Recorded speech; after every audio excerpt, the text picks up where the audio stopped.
Le prince Philippe, le conjoint de l'une des femmes les plus célèbres de la planète. Il est l'homme de tous les superlatifs. Une longévité inégalée pour un prince consort, en âge, en années de service et de mariage. Les princes consorts, des hommes de l'ombre, souvent indispensables. Sans rôle officiel, redevables à leurs épouses, ils sont soumis à leur souveraine. Comment ces hommes vivent-ils leur rôle à l'ombre de la couronne ?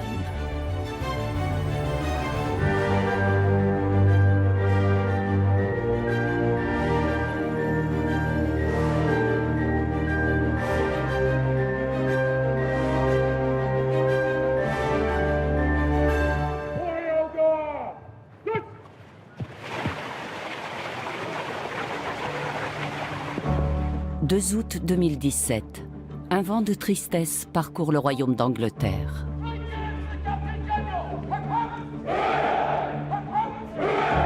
À l'âge de 96 ans, le prince Philippe vient d'annoncer sa retraite après 70 années passées au service de la couronne et du royaume.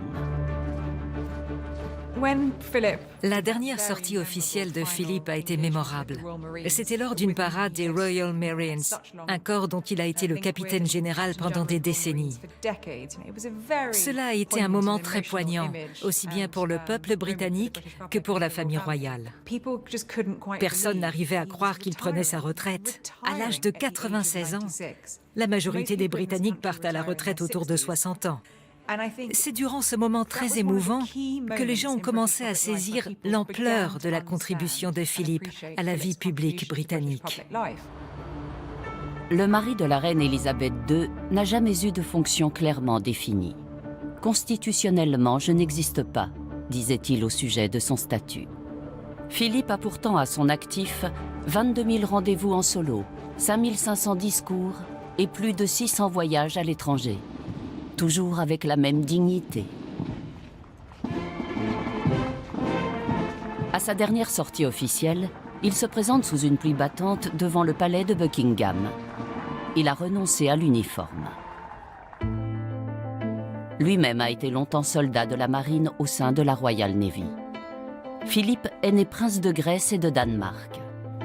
Son père était membre de la famille royale grecque. Sa mère, une princesse Battenberg allemande. En Grande-Bretagne, les Battenberg s'appellent Mountbatten. Philippe est encore jeune quand le destin l'envoie en Grande-Bretagne. Il suit une école d'officier à l'Académie de marine de Dartmouth. Il en sort major de sa promotion. Et c'est là, en 1939, que Philippe fait la rencontre qui va changer le cours de sa vie. Le roi George VI et son épouse sont en visite dans cette école d'élite. Ils sont accompagnés de leurs 2 filles, Élisabeth, 13 ans, et Margaret, sa jeune sœur. Philippe, 18 ans, s'occupe personnellement des 2 jeunes princesses. Ça a été un moment clé pour lui. Philippe avait un côté un peu hâbleur. C'était un grand blond, un viking, capable de sauter par-dessus le filet au tennis, et qui racontait plein d'histoires absolument passionnantes. La fuite de Grèce. Il est encore bébé quand on le cache dans un cajot de mandarines. Des histoires de sa famille en Yougoslavie, en Russie, partout. Élisabeth était subjuguée. Elle l'écoutait et le regardait, flegmatique et imperturbable. Mais pendant ce temps, Cupidon décochait ses flèches. Il était le genre de gaillard qui lui plaisait. Un aventurier et un téméraire, pas un blanc-bec de la haute, comme tous ces courtisans poudrés de la cour royale. Un cadet fringant, qui n'hésitera pas à montrer ses muscles au moment où les princesses prennent congé. L'autorisation est donnée justement aux cadets, là, aux marins de suivre le bateau, mais de souquer très très vite, de ramer le plus vite possible pour essayer de rattraper le yacht qui forcément va plus vite, puisque c'est un yacht à moteur et eux, les pauvres, ils sont en train de ramer. Et en fait, lui, il rame comme un fou, en fait, comme si sa vie en dépendait, pour justement accrocher le regard d'Élisabeth. Élisabeth, elle est sur le pont du bateau, elle a ses jumelles, elle le regarde, elle n'oubliera jamais cette image. Pour Élisabeth, c'est le coup de foudre. Des photos, des lettres et des visites permettent aux 2 amoureux de surmonter les années de guerre. 7 ans après leur première rencontre, Philippe sollicite la main d'Élisabeth. Et en novembre 1947, le lieutenant Philip Mountbatten et l'héritière de la couronne britannique se marient. La veille de la cérémonie, Philippe réfléchit avec ses proches aux conséquences de ce mariage. Et il déclare « Am I being very brave or very foolish ?» Suis-je particulièrement courageux ou particulièrement stupide?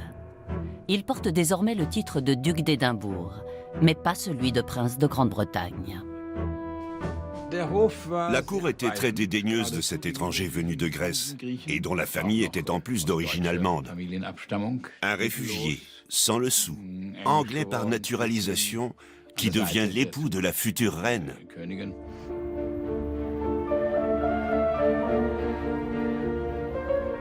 Pour les gens de la cour, il représentait un danger. Ce mariage était un véritable scandale. Il craignait qu'il ne mette les pieds dans le plat, ce qu'il a d'ailleurs fait très souvent. Il pensait que le prince Philippe allait être difficile à gérer. On ne pouvait pas faire confiance à un officier de marine, coureur de jupons, sauf pour manquer de tact. Ils ne voyaient pas ce mariage durer. Pour eux, il n'était qu'un abruti prétentieux, un fier à bras maladroit et fanfaron. Loin de la cour, Philippe fait carrière dans la Royal Navy. En 1949, il reçoit son premier commandement à la tête de la frégate HMS Magpie, stationnée à Malte, alors colonie de la couronne britannique. À Malte, Philippe et Élisabeth passent plusieurs années dans une certaine insouciance. Leur vie privée est plutôt paisible. Élisabeth met provisoirement son rôle d'héritière du trône entre parenthèses.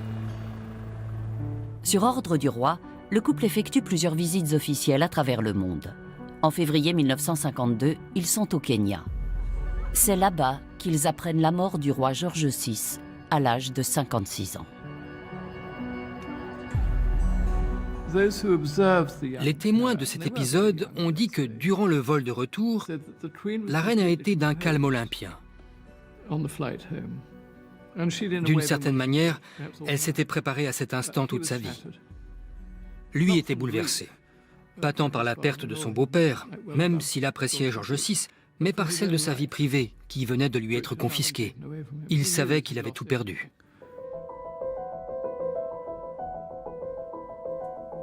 Du jour au lendemain, leur vie bascule. Élisabeth devient reine. Philippe, lui, reste son conjoint. Dorénavant, il devra renoncer à tout ce qui comptait dans sa vie personnelle.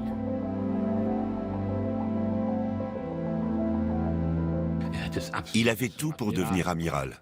Il possédait de vraies qualités de meneur d'hommes. Mais à l'âge de 30 ans, il apprend la mort du roi, son beau-père. Et il comprend instantanément que ses rêves de carrière sont terminés. Dorénavant, il marchera 3 pas derrière la reine. Et il renoncera à tout ce qui a fait sa vie jusque-là. A Queen is Crowned illustre la grandeur mais aussi la singularité du nouveau rôle d'Élisabeth.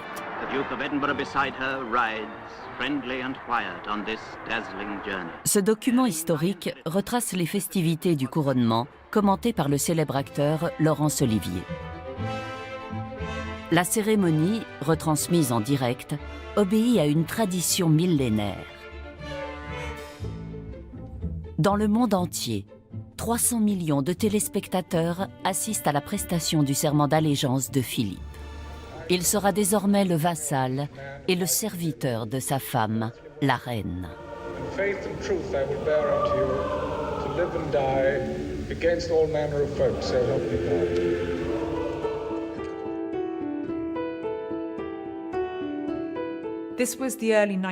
On était au début des années 50.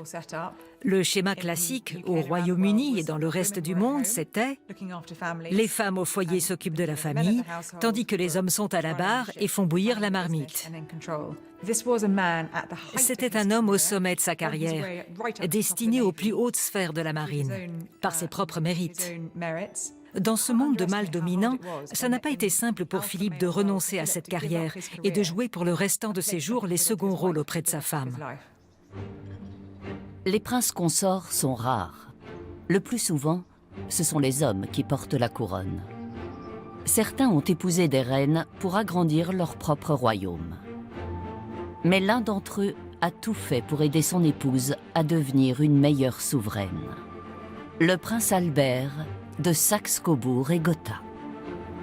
Ses qualités, ses vertus et sa loyauté à l'égard de sa femme font de lui le prince consort par excellence.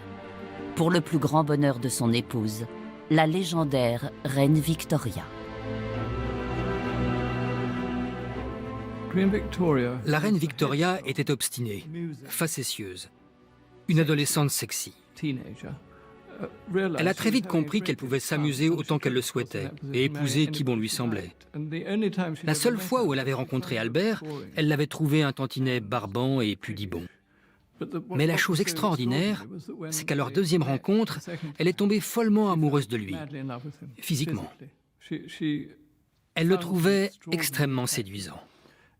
À tel point que dans les très belles lettres qu'il a envoyées chez lui en Allemagne, il écrivait « Elle est trop passionnée pour moi ». Après cette deuxième rencontre, en octobre 1839, la jeune reine écrit dans son journal « Albert est extrêmement beau, de beaux yeux, une belle bouche, des épaules larges, des hanches minces. Mon cœur se languit de lui. » Elle l'appelle son ange divin. Et 4 jours plus tard, elle le demande en mariage. Aujourd'hui encore, l'histoire d'amour entre la femme la plus puissante de son temps et son prince consort fascine le monde, et notamment les cinéastes. Mais le mariage ne sera pas toujours harmonieux. Albert! La disparité de pouvoir est source de conflits. Albert, misch dich nicht in meine Kindererziehung ein. Ja, wer denn sonst? Du hast ja kaum noch Zeit für unsere Kinder. Impertinent!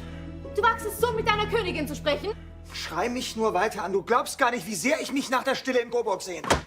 Très vite, il va vouloir trouver son rayon d'action, son champ d'action, en disant, voilà, moi je veux être présent dans tel et tel et tel dossier, je veux exister, je veux qu'on m'écoute, mais il était assez intelligent pour comprendre que la monarchie a besoin d'un symbole. Et le symbole d'une monarchie, c'est le souverain, ou la souveraine. En l'occurrence, là, c'est une femme.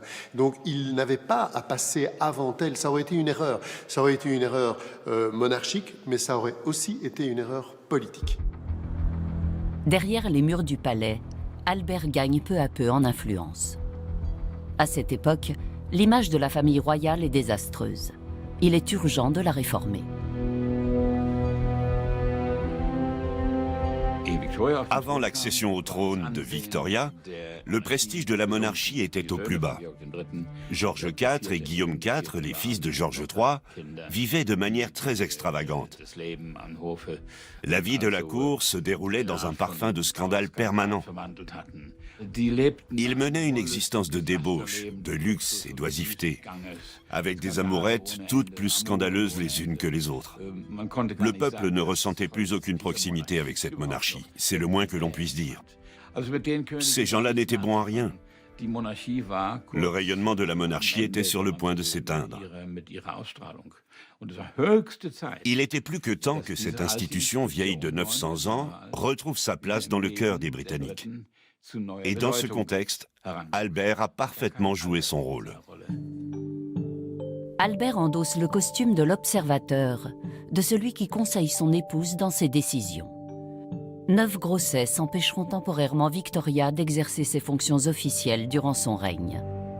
Albert prendra le relais. 2 ans déjà après leur mariage, Victoria et lui forment une équipe. Mais très vite, la cour et l'aristocratie soupçonnent Albert de vouloir transformer profondément la monarchie britannique. Les membres de la cour anglaise partageaient le même sentiment de haine envers le prince Albert. Ils l'exécraient.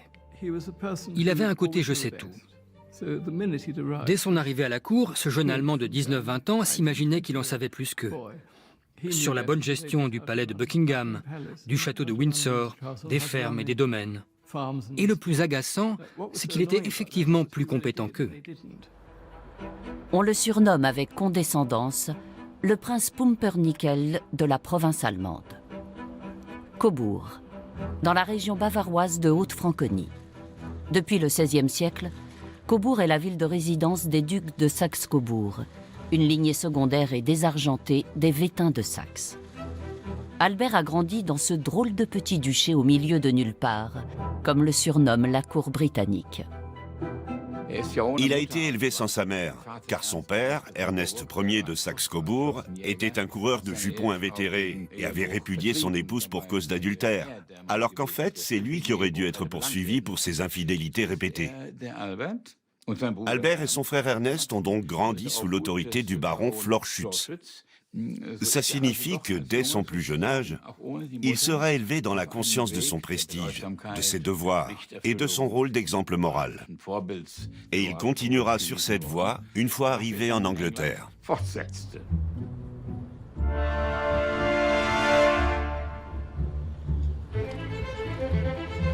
Le credo d'Albert, la monarchie doit se situer au-dessus des partis. Il suggère à la reine et à sa famille de faire preuve de conscience sociale et de s'impliquer en faveur du progrès technique et de l'ouverture culturelle. Albert parvient ainsi à redorer le blason terni de la monarchie. Le prince de Haute-Franconie sera une véritable chance pour les Britanniques. Un siècle plus tard, un autre aristocrate allemand fait à son tour la une des journaux. Dans les années 1960, les Néerlandais s'interrogent sur le choix matrimonial de leur princesse héritière. En 1965, la presse a publié des photos de paparazzi montrant la princesse héritière Béatrix en compagnie d'un jeune inconnu. La première réaction de Jokals, Premier ministre de l'époque, a été de dire « pourvu que ce ne soit pas un Allemand ». Or, il était bel et bien allemand. Klaus von Amsberg, un diplomate. Il a grandi entre le Mecklembourg et la Tanzanie. En 1938, il a 12 ans quand sa famille revient vivre en Allemagne. À 16 ans, il s'engage comme canonnier anti-aérien. Vers la fin de la guerre, à l'âge de 18 ans, il est enrôlé dans la Wehrmacht, puis est fait prisonnier par les Américains. Une commission de dénazification le blanchit de toute compromission avec le régime hitlérien.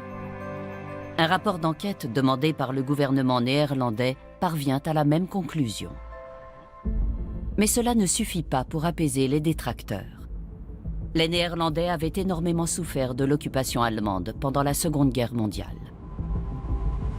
Il y avait une forme de haine. Tout ce qui était allemand était farouchement rejeté. Ce n'était que 20 ans après la guerre. C'était une déception terrible. Comment peut-elle fréquenter un Allemand qui, en plus, a servi dans la Wehrmacht? C'est inimaginable. Mais entre Béatrix et Klaus, c'est sérieux.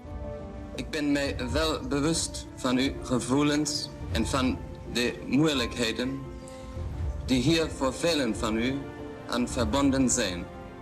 Naar wat in het recente verleden gebeurd is. Klaus tente d'apaiser les esprits en néerlandais. Maar ik zal mijn best doen en proberen uw vertrouwen te gewinnen.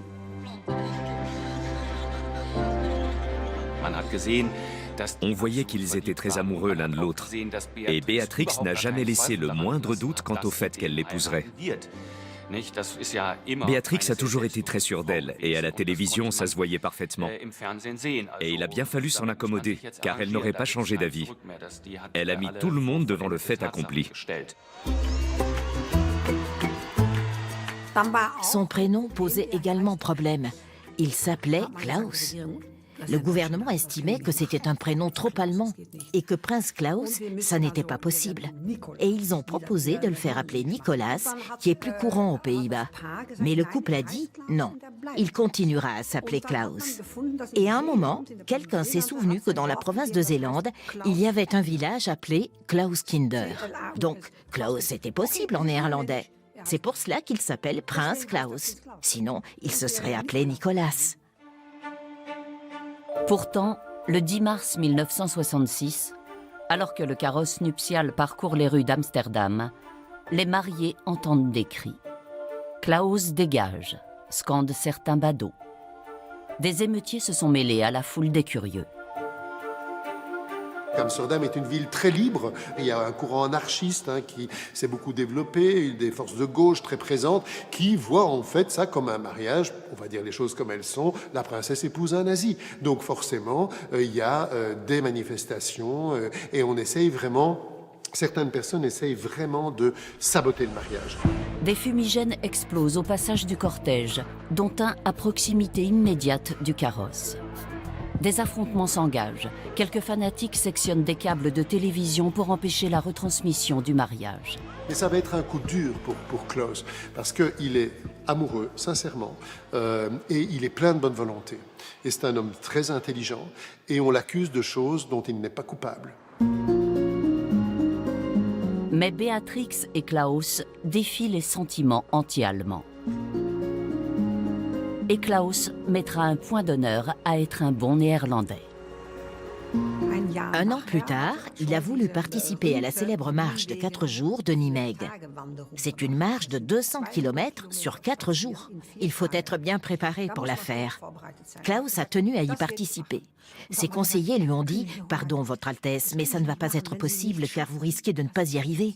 C'est une marche de 200 km. Vous ne pourrez pas vous retirer au bout de 100 km parce que vous êtes fatigué. Il faudra aller au terme. » Et Klaus a dit « J'irai au bout. » La marche de Nijmegen a été créée en 1909.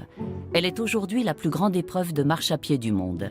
Et en 1967, le prince Klaus est de la partie.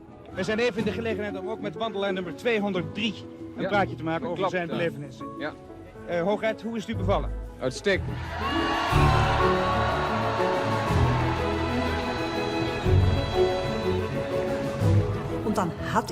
Et il est arrivé au terme de cette marche de 4 jours. Sur la ligne d'arrivée, Béatrix était fière comme elle ne l'avait jamais été. Et depuis, les gens l'adorent. Aujourd'hui, il fait partie de notre pays. Les Néerlandais s'intéressent de près au bonheur de la famille royale d'Orange. Le couple donne naissance à 3 fils, dont Klaus s'occupe avec dévouement. Avant le couronnement de Béatrix, la jeune famille s'installe au château de Drakenstein, où elle mène une vie simple, à l'écart du monde politique. Klaus est un père de famille modèle. Il était le contraire de l'image que les Néerlandais avaient des Allemands. Dans tous les domaines. Klaus était un être extrêmement calme et doux. C'était un intellectuel, très érudit. Et il avait aussi, ça a eu de l'importance, une certaine forme de gaucherie qui lui a valu énormément de sympathie. Et cela a rejailli sur la monarchie. Klaus est bientôt élu l'homme le plus sympathique des Pays-Bas. Son influence sur la jeune princesse héritière Béatrix est appréciée par le peuple néerlandais, mais aussi par sa belle-mère, la reine Juliana.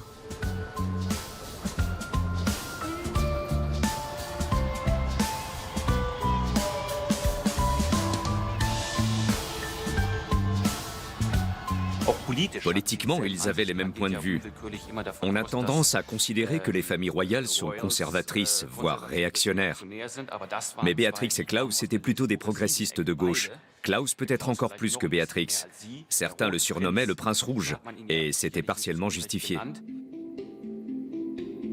Après des études de droit, Klaus von Habsburg choisit de rejoindre les services diplomatiques de la République fédérale d'Allemagne. Sa carrière évolue rapidement. Il est nommé ambassadeur d'Allemagne adjoint en République de Côte d'Ivoire et s'impose comme un spécialiste des affaires africaines. En tant que conjoint de Béatrix, il s'impliquera dans la politique d'aide au développement menée par les Pays-Bas. Préoccupé par le sort des populations lointaines, il œuvre pour l'amélioration de leurs conditions de vie. La marge de manœuvre d'un membre de la famille royale est quasi nulle. Mais Klaus veut faire bouger les lignes. Il est parvenu à faire évoluer certaines choses. Grâce à lui, les Pays-Bas ne se contentaient plus d'apporter de l'aide matérielle aux peuples en difficulté. Il leur apprenait également à subvenir eux-mêmes à leurs besoins. Il avait de l'expérience dans ce domaine. Il savait de quoi il parlait, et c'est pour cela que les gens l'écoutaient. Des qualités qui n'échappent pas au milieu politique. En 1970, Klaus est nommé président du Comité national pour la stratégie de développement. Il devient la figure de proue de la politique néerlandaise de développement. À cet égard, il est amusant de noter que ceux qui lui reprochaient le plus violemment ses origines allemandes sont devenus très rapidement ses soutiens les plus fervents. En 1973, le Premier ministre Joop den Uyl, qui a composé le gouvernement le plus à gauche de l'histoire des Pays-Bas, aurait déclaré « Si je pouvais, je nommerais Klaus aux affaires étrangères ». Il influe sur la politique de développement, d'autant qu'il n'hésite jamais à dire ouvertement ce qu'il pense et à émettre des recommandations. Mais il s'aventure en terrain dangereux. En effet, il récolte des éloges et des lauriers que les politiques aiment tant revendiquer pour eux-mêmes. En 1974, ses fonctions lui sont retirées. Pour Klaus, ça a été un coup terrible dont il ne s'est jamais totalement remis. Plus tard, il a été nommé conseiller du ministre du Développement, mais il ne pouvait plus prendre d'initiative personnelle. Et il disait lui-même « Je ne suis plus que la 5e roue du carrosse ».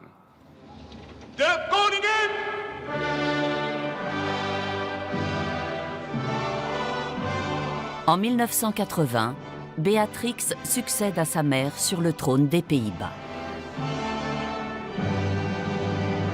Ik besef hoe gelukkig ik ben dat naast mij mijn man staat, die mij steunt, aanvult en corrigeert.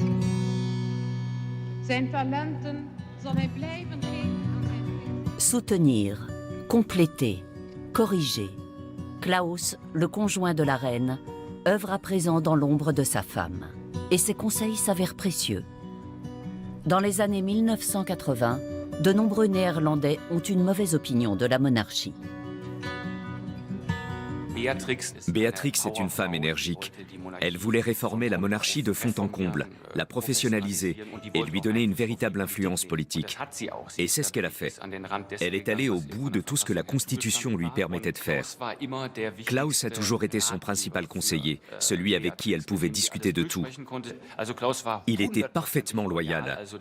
Son souhait le plus cher était que Béatrix réussisse. Et c'est justement pour cette raison qu'il lui arrivait de la critiquer. Avec énergie et les conseils avisés de Klaus, Béatrix parvient en quelques années à restaurer l'image de la monarchie. Elle hérite même du surnom de PDG des Pays-Bas. Elle exerce ses fonctions au palais Noordeinde, à La Haye. Une fois par semaine, elle consulte son équipe de conseillers, au sein de laquelle le prince Klaus tient un rôle privilégié.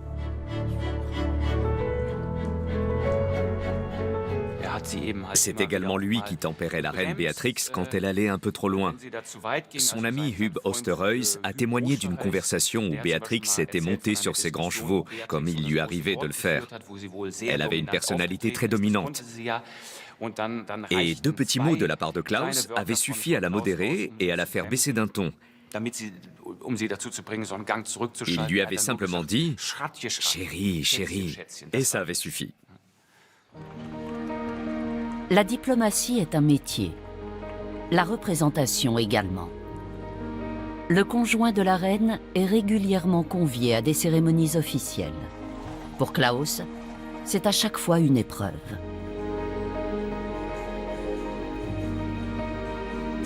Pour un esprit cosmopolite et libre penseur, le monde de la cour peut sembler bien étriqué. Et donc, Klaus, c'est pas son truc, le protocole. C'est pas comme Philippe d'Angleterre, c'est pas quelqu'un qui est très ambitieux dans le sens, je dirais, un peu snob du terme. C'est pas un snob. Lui, il veut vraiment... En fait, c'est un parfait honnête homme. Il a envie vraiment de renvoyer l'image de son travail. De comme ça, pas mal alors, pas souvent des souverains, mais des conjoints de souverains qui sombrent dans une dépression parce que le rôle est ingrat. Forcément, il y a pire. Hein, forcément, être reine ou être prince consort, il y a pire sur Terre, on est bien d'accord. Mais quand on veut faire quelque chose de sa vie et qu'on veut montrer qu'on est utile, c'est important, être utile, et qu'en fait, on ne vous donne pas la possibilité de l'être, ça doit devenir assez insupportable. Madame brandit le sceptre, Monsieur joue les seconds rôles. Pour un homme qui rêve d'une carrière personnelle, c'est loin d'être une évidence. Depuis l'accession au trône de son épouse, Philippe se retrouve sur la touche. Habitué à donner des ordres, il n'a aujourd'hui plus rien à dire. La crise conjugale semble inévitable.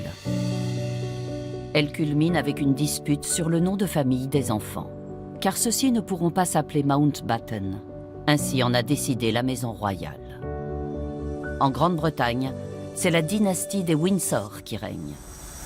Philippe s'indigne. « Je ne suis qu'une fichue amie ici, je ne sers qu'à la procréation des héritiers. » En 1956, il décide de prendre du recul par rapport à sa famille et à la cour. À bord du Britannia, il se rend dans les contrées les plus reculées du Commonwealth, la Nouvelle-Guinée, le Sri Lanka, l'Antarctique. Il sera absent 4 mois et manquera même Noël. Il a besoin de temps pour réfléchir. Philippe a toujours été un aventurier. En embarquant sur le Britannia, il a pu consacrer quelques mois à bien réfléchir au rôle qu'il pourrait jouer à son retour. Ce temps de la réflexion lui a fait beaucoup de bien. Parce qu'en fin de compte, il en est revenu avec une vision très claire du prince consort qu'il voulait être, à la fois utile et efficace. Et c'est ce qu'il n'a cessé d'être depuis. Élisabeth se montre conciliante. Philippe ne sera plus uniquement duc d'Édimbourg. Elle le fait prince de Grande-Bretagne. Après Charles et Anne, 2 nouveaux enfants viennent couronner le bonheur familial. Andrew, né en 1960, et Édouard, né en 1964. Un compromis met fin à la discorde au sujet du nom de famille. Les descendants d'Élisabeth et de Philippe s'appelleront Mountbatten-Windsor.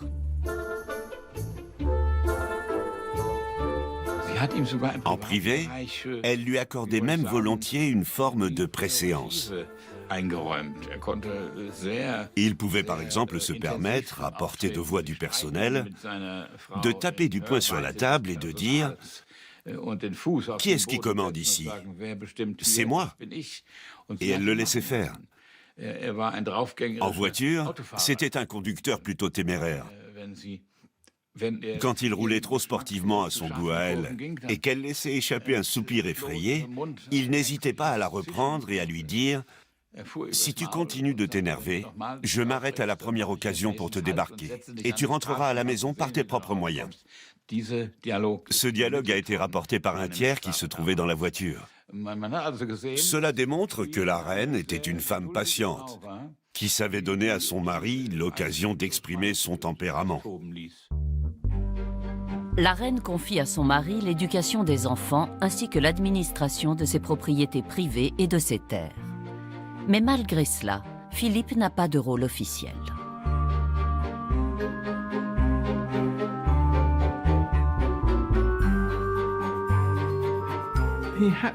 Il a dû se trouver une autre occupation.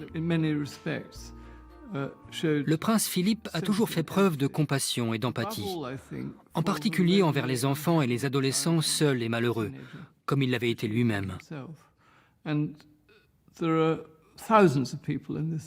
Des milliers de jeunes gens ont été récipiendaires du prix international du duc d'Édimbourg, ce qui leur a permis de mieux se découvrir eux-mêmes. En 1956, Philippe crée le Prix international du duc d'Édimbourg, un programme de développement personnel pour la jeunesse. Son idée était d'inciter les jeunes gens à ne pas se laisser aller à l'oisiveté et à tenter de se construire une vie en fonction de leur personnalité et de leurs aptitudes. Il a été une sorte de mentor pour la jeune génération. Mais le credo de Philippe, « Tu es capable de plus que ce que tu penses », n'est que peu apprécié par ses propres enfants. Charles, notamment, se sent souvent incompris par son père. Un jour, Charles a décrit son père comme un homme qui rechignait à montrer ses émotions. Une critique que Philippe a aussitôt réfutée en disant « Je ne veux pas qu'on dise ça de moi. Charles est un romantique, je suis un pragmatique. Et quand, en tant que pragmatique, je vois les choses d'un autre œil que Charles, on dit que je suis arrogant et sans cœur. Et ce n'est pas vrai, ils ont des caractères différents. Il est plus nuancé qu'il n'y paraît, mais c'est un combattant. Il est habitué à la dureté. C'est la faiblesse de la génération de Philippe et d'Élisabeth, car de ce point de vue, elle est comme lui. Elle ne s'est jamais occupée des crises de ses enfants, à aucun moment. L'idylle familiale s'affiche devant les caméras. Les Mountbatten Windsor lèvent une part de voile sur leur vie privée. Une initiative de Philippe. La maison royale doit être plus accessible, dit-il, et ne pas se résumer à des personnages unidimensionnels. Le prince Philippe a su redéfinir la monarchie. Il avait compris que si on voulait que la famille royale actuelle soit populaire, il fallait qu'elle crée un sentiment de proximité avec le public britannique. Son approche s'est révélée tout à fait judicieuse. Une royauté plus proche du peuple. L'idée de Philippe s'est aujourd'hui banalisée. Dans les années 1970, il introduit les walkabouts. Lors d'apparitions publiques, la famille royale va à la rencontre des badauds. Un siècle plus tôt, le prince Albert a su, lui aussi, mettre en scène la famille royale pour l'ouvrir davantage au grand public. Son objectif ? Faire de la monarchie le curseur moral de la classe moyenne émergente des années 1850. Et pour cela, il utilise les médias de son temps. Dans les studios photos du palais, la famille royale présente une image unie et harmonieuse. Ces photos sont ensuite massivement diffusées parmi la population. Ils ressemblent à des gens issus de la classe moyenne supérieure. Personne ne se serait aventuré à prendre comme modèle Georges IV, le prince régent, à moins d'avoir complètement perdu l'esprit. Et dans ce cas, il serait mort de boulimie ou de syphilis, comme le faisait ce genre d'individu. Tandis que le prince Albert se considérait, en toute vanité, comme un modèle, comme une personne bonne et morale. Le problème, c'est que c'est très difficile de prendre la suite. Quand on regarde la royauté britannique d'aujourd'hui, on ne peut pas dire que les enfants et les petits-enfants de la reine aient un comportement irréprochable. Aujourd'hui, la notoriété de la monarchie repose notamment sur le merchandising de la famille royale. Le prince Albert a réalisé de grandes choses. Il a restructuré des quartiers urbains entiers. Sous le règne de Victoria, l'Angleterre devient la première nation industrialisée. Albert est sensible à la détresse sociale des ouvriers et des travailleurs, et il décide de s'attaquer aux problèmes. Il met en œuvre plusieurs programmes d'éducation et lance la construction de logements sociaux dotés de l'eau courante et d'un nouveau système de canalisation. Il considérait qu'il était de son devoir de se rendre utile, et il ne s'arrêtait jamais. Ça devait être exténuant pour son entourage, en particulier pour la reine Victoria. Il parcourait sans cesse le pays et descendait toujours à l'hôtel de la gare de l'endroit où il se trouvait. Il rencontrait les patrons d'usine, mais aussi les ouvriers. Tout le monde le connaissait. Il a été le témoin de l'ambiance si particulière qui régnait en Angleterre à cette époque, c'est-à-dire durant la vingtaine d'années avant que l'Allemagne ne dépasse l'Angleterre sur le plan technologique. C'était l'époque du chemin de fer, des usines, de toutes sortes d'inventions ingénieuses. Albert s'intéresse aux défavorisés comme aucun représentant de la couronne ne l'avait fait avant lui. L'engagement des membres de la famille royale pour des œuvres de charité date de son époque. L'un des membres de la famille les plus engagés de cette monarchie sociale initiée par Albert n'est autre que le prince Philippe, avec près de 800 patronages.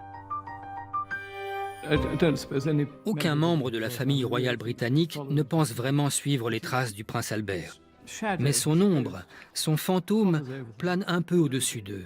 Et ils se demandent forcément s'ils sont à sa hauteur. Je suis persuadé que le prince Philippe y pense. Je ne l'ai rencontré qu'une seule fois. Il m'a dit « Je suis étonné que vous ayez le temps d'écrire autant de livres. Quel sera le sujet du prochain ?» Je lui ai répondu que ce serait le prince Albert. Et il s'est exclamé « Bon Dieu, pas encore un satané livre sur le prince Albert !» Et il a tourné les talons. Albert de Saxe-Cobourg et Gotha. Dans l'ombre de la couronne, aucun homme n'aura induit autant de changements dans les domaines sociaux et artistiques. En 1857, après 17 ans de mariage, Victoria le fait prince consort. En un millénaire d'histoire de la monarchie britannique, Albert est le seul époux royal à porter officiellement ce titre. 4 ans plus tard, il décède à l'âge de 42 ans.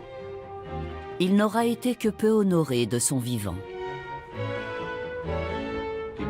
Les gens n'aiment pas que le bureau d'un co-régent, d'un prince consort, se transforme en chaire depuis laquelle on prêche les avantages de la culture et des réalisations allemandes.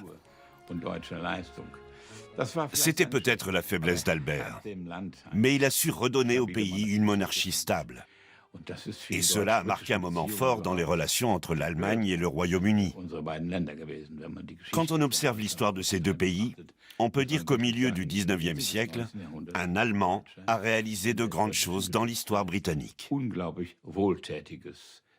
Et c'est une réussite qui lui appartient à jamais. Sois charitable et fais-le savoir.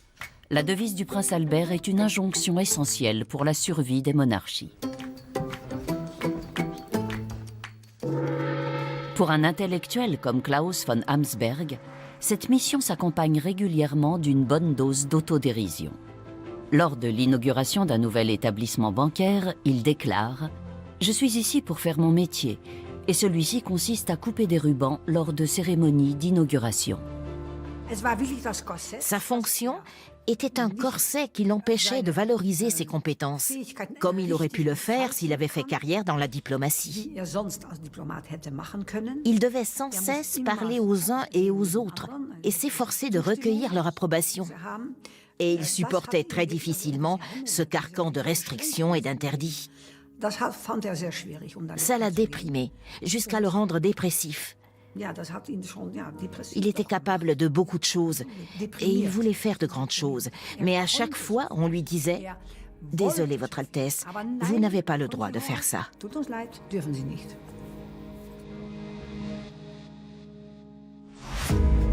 Dans l'opinion, Klaus est de plus en plus souvent surnommé le prince triste. En 1982, le public apprend qu'il est soigné pour dépression. Pour nous, ça a été un choc. La famille royale a réagi avec honnêteté et n'y est pas allée par quatre chemins. La reine pensait que si les paparazzis découvraient le poteau rose, ce serait pire que tout. Ils ont clairement dit quel était le problème. Pour nous, ça a été un choc terrible, car nous l'aimions beaucoup. Il y a eu une grande vague de compassion en sa faveur. Au sujet de sa maladie, Klaus déclare « Cette maladie est différente d'une jambe cassée. Elle est plus profonde. Elle affecte votre pensée, votre personnalité, votre regard sur l'avenir, la famille et tout ce qui en découle. » En 1991, les médecins lui diagnostiquent la maladie de Parkinson. Klaus est connu pour ne pas hésiter à dire son opinion. Il se décrit lui-même comme un réaliste. Unser Leben spielt sich ab zwischen Licht und 24 Stunden eigentlich im Dienst zu sein. Wir sitzen in einem gläsernen Haus und die Leute, die so gerne wieder eine Monarchie einführen wollen, die haben ein Problem. Die müssten erstmal Leute finden, die das auch wirklich machen wollen. Honnête, non conventionnel, humble. Les Néerlandais apprécient le style du prince Klaus. Autrefois détesté et dénigré en raison de ses origines, Klaus devient l'Allemand préféré des Néerlandais. Un jour de 1987, à Amsterdam, un homme s'est approché de Klaus et lui a dit la chose suivante. « Monsieur Klaus, je faisais partie de ceux qui ont jeté des fumigènes sur votre cortège le jour de votre mariage. Si j'avais su le genre d'homme que vous êtes, je ne l'aurais pas fait. J'aimerais vous présenter mes excuses. » Je pense que cette confession a dû lui faire très plaisir. Le monde de l'économie lui témoigne aussi sa confiance en lui offrant des postes à responsabilité inhabituelle pour un prince consort. Il intègre ainsi le conseil de surveillance de la Banque centrale néerlandaise et celui de l'entreprise des postes et télécommunications. Même la gauche apprécie Klaus pour ses positions progressistes sur l'aide au développement. Il connaissait le monde. Son expérience, ses contacts internationaux étaient très importants. Il avait voyagé partout. Il avait des choses à dire. Dans tous les partis et dans les institutions où il a œuvré, tout le monde était très content. À l'occasion de ses 70 ans, Le fonds Prince Claus est créé en son honneur pour promouvoir et récompenser des projets humanitaires et culturels dans les pays en voie de développement. Lors de la remise des prix de 1999, il laisse de côté le manuscrit de son discours pour une confession d'un genre très particulier. I owe so much to my wife. And I'm so happy you are here. And you cannot, ladies and gentlemen, imagine what I'm feeling. It's fabulous. Thank you, Bert.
Relation d'égal à égal, qui reposait sur le principe du partenariat.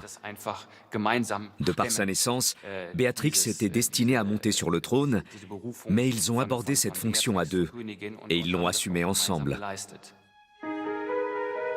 Car si la monarchie est un travail d'équipe, un partenaire d'égal à égal est un atout précieux.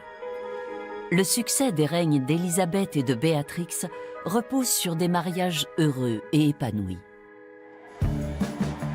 Un prince consort est avant tout un homme de l'ombre. En dépit de nombreuses réticences, Philippe aura su devenir un rassembleur de son pays d'adoption et une icône de son temps. Malgré ou peut-être à cause de certaines déclarations qui ont fait sa notoriété. Un jour, il a salué le chancelier Helmut Kohl en lui disant « Bonjour, monsieur le chancelier du Reich ». C'est du Philippe tout craché.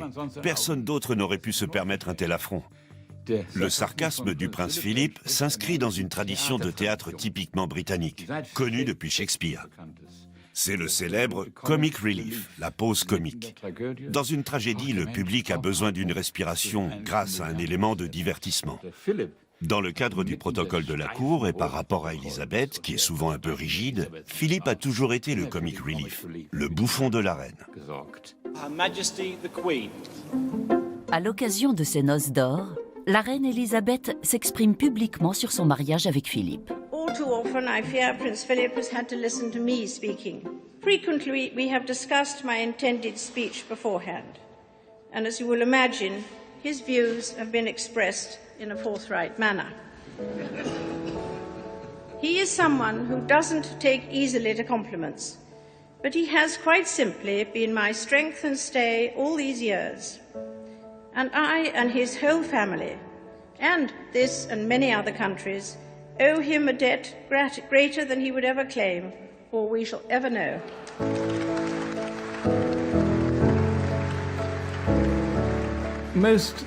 Le public n'attend jamais rien de passionnant de la part d'un monarque constitutionnel, et encore moins de la part de son conjoint.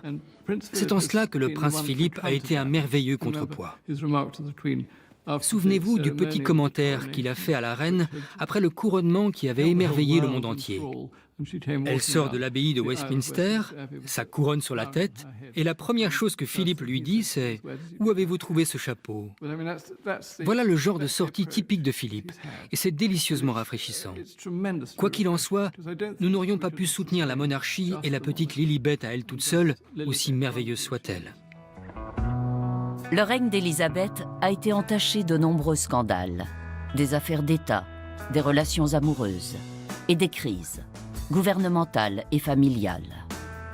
Autant d'épreuves qui ont profondément marqué le prince Philippe. Le prince Philippe a certainement dû être exaspéré par les derniers rebondissements au sein de la famille royale. Ça doit l'attrister profondément de voir son petit-fils, le prince Harry, quitter la vie royale et s'établir à l'étranger. Car si le duc d'Édimbourg croit en la monarchie, il est aussi un homme attaché à sa famille. Il doit être très affecté par ces événements. Philippe a toujours assumé loyalement son rôle de prince consort. Et en dépit de nombreuses difficultés, la reine a toujours pu compter sur son conjoint. Ce qui a été vraiment important au niveau de la monarchie en ce qui concerne Philippe, c'est qu'il était là. Ça peut paraître simple, mais le simple fait d'être là, il ne faut pas faire. Être suffit. Et en fait, en tant que figurant royal, parce que c'est vraiment ça, c'est un figurant royal, il est parfait, parce qu'il reste toujours droit comme un i, il est toujours très élégant, il est toujours d'ailleurs, même dans son grand âge, ça reste un bel homme, et en fait, du coup, il devient une figure indispensable. Et même si la constitution non écrite du Royaume-Uni ne lui donne aucun rôle officiel, Philippe n'a cessé de veiller au bon fonctionnement de ce binôme si particulier que constitue une reine et son prince consort, pour le bien de son épouse, de la monarchie et pour lui-même. La vie de prince consort n'est pas une sinécure. Mais Klaus, Philippe et Albert ont su en tirer le meilleur parti.